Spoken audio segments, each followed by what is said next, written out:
لیکن زیادہ نہیں کیونکہ آپ کو پیاس دلائے گا۔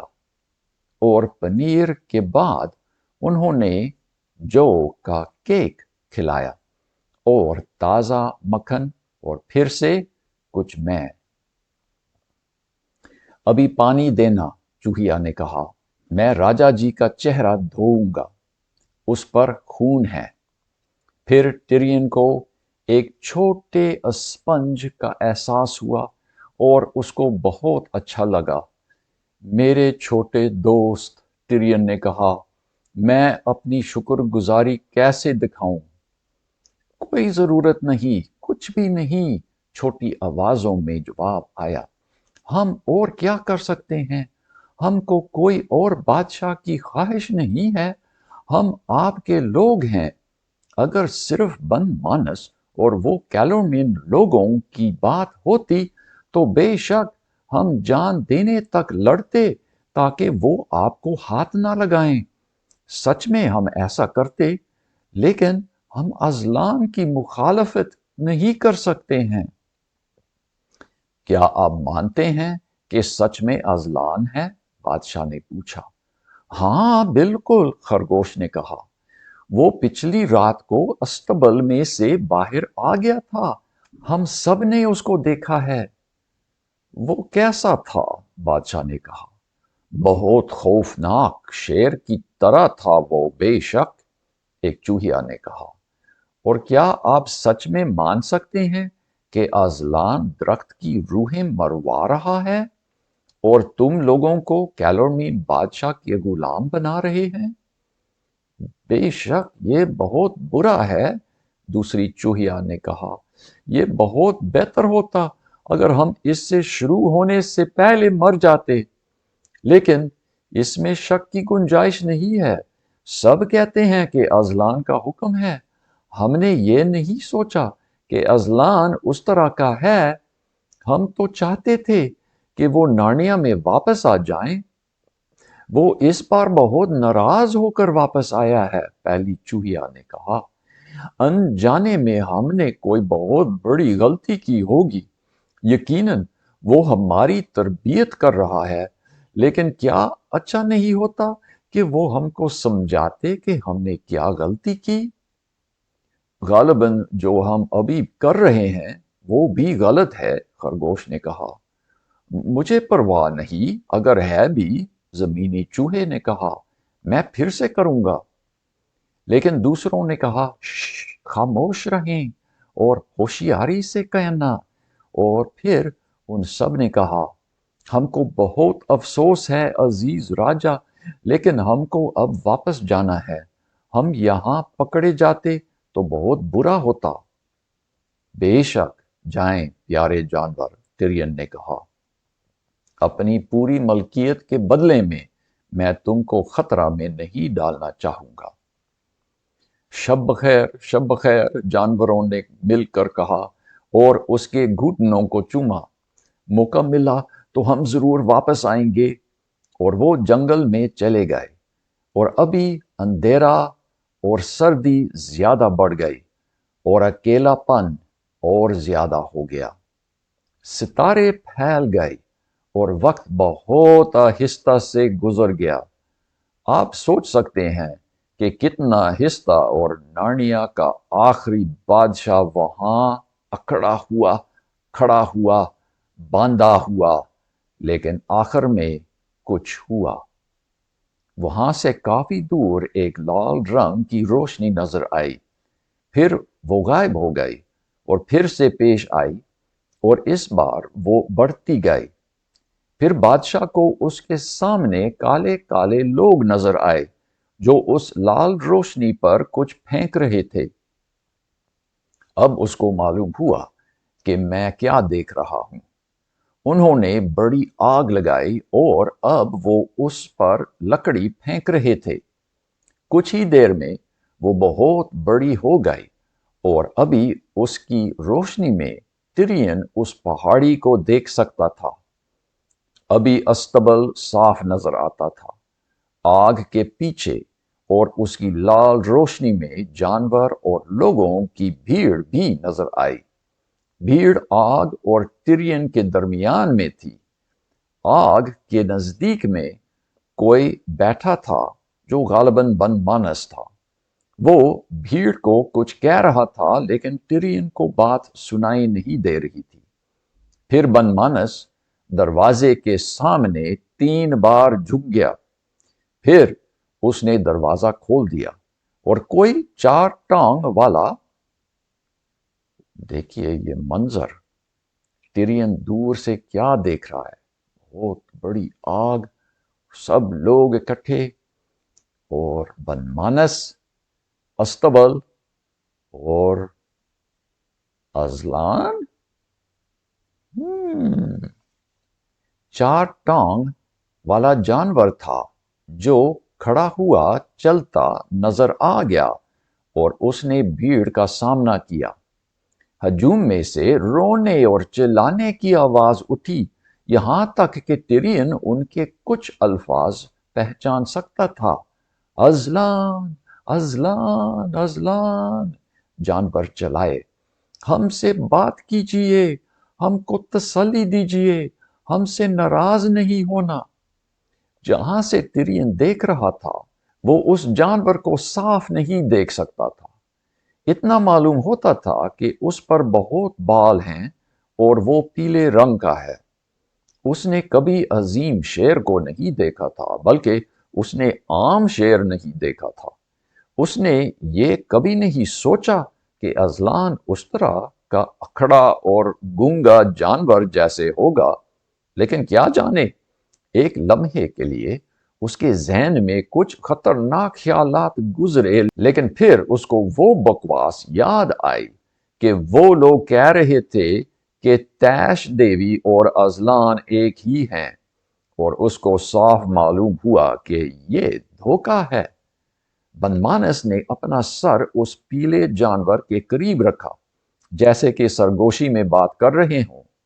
پھر وہ مڑ کر بھیڑ سے بات کرنے لگا اور بھیڑ دوبارہ رو پڑی۔ پھر وہ پیلا جانور مڑ کر بہت عجیب طریقے سے واپس استبل میں چلا گیا اور بن مانس نے اس کے پیچھے دروازہ بند کیا۔ اس کے بعد انہوں نے آگ بجھا دیا ہوگا کیونکہ کچھ ہی دیر میں اندھیرا چھا گیا اور ٹرین پھر سے سردی اور اندھیرے میں اکیلا رہ گیا۔ ٹرین نے ان بادشاہوں کو یاد کیا جنہوں نے نارنیا کے قدیم زمانوں میں اپنی اپنی زندگی بسر کی، اور اس نے سوچا کہ ان تمام میں میں بدقسمت ہوں۔ اس نے اپنے پردادا کے پردادا کو یاد کیا، یعنی بادشاہ ریلین، جس کو ایک چڑیل نے اغوا کیا تھا جب وہ جوان شہزادہ تھا، اور جو زمین تلے کی غاروں میں چھپایا گیا ان شمالی دیو لوگوں کے ملک کے نیچے۔ لیکن اس وقت سب کچھ ٹھیک ہو گیا جب 2 بچے اس دور کی دنیا سے آ گئے تھے اور انہوں نے اس کو وہاں سے بچایا، اور اس کی بادشاہت بہت خوشگوار اور کامیاب رہی۔ میرے ساتھ ایسا نہیں، ٹرین نے اپنے آپ کو کہا۔ پھر اس نے اور زیادہ قدیم زمانوں کا خیال کیا اور ریلین کے والد صاحب کیسپین سمندری سفر کرنے والے کے بارے میں سوچا۔ اس کے بدمعاش چاچا نے اس کو مروانے کی کوشش کی اور کیسپین کو جنگل میں بھاگ کر بونے کے ساتھ رہنا پڑا، اور آخر میں کیسپین کی مدد بھی ان بچوں سے ہوئی جو باہر کی دنیا سے آئے تھے اور جنہوں نے اس کے ساتھ بہت بڑی جنگ لڑی اور پھر اس کو اپنے تخت پر بٹھایا۔ لیکن یہ بہت قدیم زمانے کی باتیں ہیں، ٹرین نے اپنے آپ کو کہا۔ اس طرح کی بات آج کل کہاں ہوتی ہے؟ اور پھر اس کو یاد آیا، کیونکہ بچپن سے ہی وہ تواریخ کا شوقین رہا تھا، کہ وہی 4 بچے 1000 سال پہلے نارنیا میں آئے تھے، اور اس وقت انہوں نے شاید سب سے بڑا کام کیا تھا، کیونکہ اس وقت انہوں نے اس سفید چڑیل پر فتح پائی جس نے نارنیا میں 100 سال کی سردی کروائی تھی، اور ان 4 بچوں نے کیر پارویل میں مل کر بادشاہت کی، اور وہ بہت بڑے بادشاہ اور خوبصورت رانیاں رہے، اور ان کا دور نارنیا کا سنہرا دور کہلاتا تھا۔ اور اس کہانی میں ازلان کا بہت ذکر ہے۔ وہ تو تمام تواریخی کہانیوں میں ضرور آتا تھا، ٹیرین نے یاد کیا۔ ازلان اور اس دوسری دنیا کے بچے، ٹیرین نے سوچا، وہ ہمیشہ اس وقت آئے جب دن سب سے برے تھے، کاش کہ وہ ابھی آ جاتے۔ پھر وہ چلایا، ازلان، ازلان، ازلان، آ اور ہم کو بچا۔ لیکن اندھیرا اور سردی اور خاموشی میں کچھ تبدیلی نہیں آئی۔ مجھے مرنے دو، بادشاہ رو پڑا۔ میں اپنے لیے کچھ نہیں مانگتا ہوں، لیکن نارنیا کو بچانے آ۔ اور پھر بھی نہ جنگل میں نہ رات میں کچھ بھی تبدیلی آئی، لیکن ٹیرین کے اندر کچھ ذرا سی تبدیلی ہونے لگی۔ اس کو معلوم نہیں تھا کہ کیوں، لیکن اس کے اندر اندر کچھ امید محسوس ہوئی، اور اس کے ساتھ ہی اس میں کچھ طاقت بھی محسوس ہوئی۔ اے ازلان، ازلان، بادشاہ سرگوشی میں بولا، اگر تو خود نہ بھی آئے، کم از کم بچوں کو دنیا کے باہر سے بھیج، یا تو مجھے ان کو بلانے بخش۔ میری دعا اس دنیا سے باہر بھی جائے۔ اور پھر یہ جانتا نہیں کہ کیا کر رہا ہوں، وہ بہت زور سے چلایا، بچے، بچے، نارنیا کے دوست، جلدی کرو، میرے پاس آؤ۔ اس دنیا سے دوسری دنیا تک میں تم کو بلاتا ہوں۔ میں ٹیرین، نارنیا کا بادشاہ، کیر پارویل کا راجا اور تنہا جزیروں کا مالک۔ اور وہ ایک دم سے ایک خواب، اگر خواب تھا تو، میں ڈوب گیا، جو زندگی بھر کی خوابوں سے زیادہ حقیقی تھا۔ وہ ایک روشن کمرے میں ایسی میز کے نزدیک کھڑا تھا جس پر 7 لوگ بیٹھے تھے۔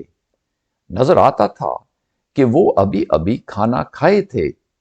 ان میں سے 2 بہت بوڑھے تھے، داڑھی سفید آدمی اور عورت جس کی تجربہ کار آنکھیں حکمت سے چمک رہی تھیں۔ بوڑھے آدمی کے دائیں طرف جوان لڑکا تھا، لیکن کم عمر ہونے کے باوجود بھی اس کے چہرے پر شاہی تاثرات تھے۔ بوڑھی عورت کے دائیں ہاتھ پر ایسا ہی جوان بیٹھا تھا۔ ٹیرین کے سامنے ایک لڑکی تھی جو ان لڑکوں سے کم عمر کی تھی، اور اس کے دونوں طرف ایک لڑکا اور ایک لڑکی تھی جو اور زیادہ کم عمر کے تھے۔ یہ سب لوگ ایسے کپڑے پہنے تھے جو ٹیرین کو بہت عجیب لگتے تھے، لیکن اس طرح کی باتوں کا خیال کرنے کے لیے وقت نہیں تھا، کیونکہ سب سے جوان دونوں اور وہ لڑکی جو ان کے بیچ میں بیٹھی تھی ایک دم سے کھڑے ہو کر چیخی۔ بوڑھی عورت کو جھٹکا سا لگ گیا اور وہ دم بخود ہو گئی۔ بوڑھا آدمی کچھ ہل گیا کیونکہ اس کا گلاس جو اس کے دائیں ہاتھ کے قریب تھا میز سے نیچے گرایا گیا۔ ٹیرین کو اس کے فرش پر ٹوٹنے کی آواز آئی۔ پھر ٹیرین کو معلوم ہوا کہ وہ لوگ مجھے دیکھ سکتے ہیں اور مجھے کسی قسم کا بھوت سمجھ رہے ہیں، لیکن اس نے غور کیا کہ وہ شاہی لڑکا جو بوڑھے آدمی کے دائیں ہاتھ بیٹھا تھا ہلا نہیں، حالانکہ اس کا رنگ اتر گیا، لیکن اس کے ہاتھ ایک دم مکے بن گئے۔ پھر اس نے کہا، بولو، اگر تم نہ بھوت اور نہ خواب ہو، تم نارنیا کے لگتے ہو اور ہم ساتھ یہاں بیٹھے نارنیا کے دوست ہیں۔ یقیناً ٹیرین نے بولنے کی خوب کوشش کی کہ میں ٹیرین نارنیا کا بادشاہ ہوں اور ہم کو تمہاری مدد کی ضرورت ہے، لیکن جس طرح کے اکثر خواب میں ہوتا ہے وہ بول نہیں سکتا تھا، اس کے منہ سے کوئی آواز نہیں آتی تھی۔ وہ جس نے بات کی کھڑا ہو گیا اور اس نے ٹیرین کی آنکھوں میں آنکھ ڈال کر کہا، بھوت یا روح جو بھی تم ہو، اگر تم نارنیا کے ہو تو پھر میں ازلان کے نام سے تم کو حکم دیتا ہوں، بولو، میں پیٹر ہوں، نارنیا کا شہنشاہ۔ ٹیرین کے سامنے کمرہ کچھ ہلنے لگا۔ ان 7 لوگوں کے آپس میں بولنے کی آوازیں اس کو آئیں، لیکن آواز کم ہوتی گئی۔ وہ کچھ اس طرح کہہ رہے تھے کہ دیکھو وہ غائب ہو رہا ہے اور وہ پگھل رہا ہے، وہ اجل ہو گیا۔ اور اگلے لمحے میں ٹیرین جاگ گیا اور وہ ابھی بھی اس درخت کے ساتھ باندھا ہوا، اٹکا ہوا اور سردی کا زیادہ شکار بن گیا تھا۔ جنگل میں پو پھوٹنے کی دھیمی سی روشنی تھی۔ ٹیرین اوس سے گیلا ہو گیا تھا کیونکہ ابھی صبح ہونے والی تھی۔ وہ لمحہ اس کی زندگی کا سب سے مشکل لمحہ تھا۔ بے چارے ٹیرین، کیا آپ کی زندگی میں کبھی اتنی نا امیدی کا موقع ہوا؟ خدا کو پکارو، خدا کو دعا کرو، وہ آپ سے پیار کرتا ہے، آپ کی مدد کرے گا۔ اگلے چیپٹر میں کیا ہوگا دیکھیں گے۔ خدا حافظ۔